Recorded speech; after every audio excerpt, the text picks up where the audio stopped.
Fl-ewwel jum tas-sena l-ġdida l-poplu Malti għandu ċ-ċans jerġa' juri x'poplu hu.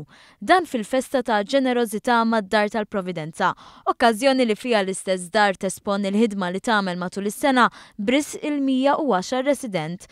F'konferenza tal-aħbarijiet id-direttur tad-Dar tal-Providenza Father Martin Mikallef irrimarka x-xogħol u l-investiment li sar din is-sena.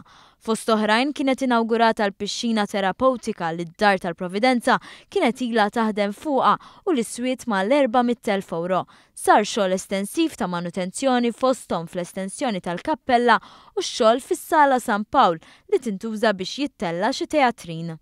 Għamilna diversi proġetti fosthom xtrajna 7 vetturi aċċessibbli biex ikun jistgħu jintużaw għat-trasport tar-residenti. Għamilna dar ġdida fil-komunità fiż-Żurrieq u għamilna pixxina terapeutika ġdida. Barra minn hekk ukoll installajna lift ġdid ukoll u xogħol ieħor ta' maintenance li jkun hemm bżonn matul is-sena, apparat ġdid li jkun hemm bżonn jinxtara bħal apparat għall-kċina pereżempju. Kull sena id-Dar tal-Providenza jkollha bżonn 4 miljun euro biex tkun tista' tlaħħaq mal-ispejjeż. Father Martin Mikallef qal li bħalissa tissir ħidma fuq twettiq ta' proġett ieħor. Bħala proġetti li għandna fil-ħsieb is-sena d-dieħla, il-proġett ewlieni huwa dar ġdida fil-komunità d-darba fil-Balluta.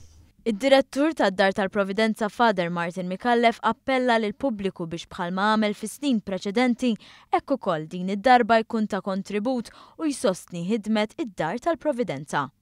Hija familja kbira bil-bżonnijiet individwali ta' kull persuna, aħna s-servizzi tagħna nippruvaw nagħmluhom iduru mal-bżonnijiet partikolari ta' kull persuna u allura l-ispejjeż huma li huma. Għandna bżonn nimpjegaw diversi ħaddiema biex ikun jistgħu jagħtu l-appoġġ lir-residenti li jgħixu hawnhekk u allura nħeġġeġ il-poplu Malti Wawċi biex ikompli jgħinna ħalli kif għamel f'dawn l-aħħar 50 sena nkun nistgħu nkomplu bil-għajnuna tiegħu, bil-għajnuna tad-donazzjonijiet li jingħataw inkomplu bis-servizzi li noffru u ntejbuhom ukoll.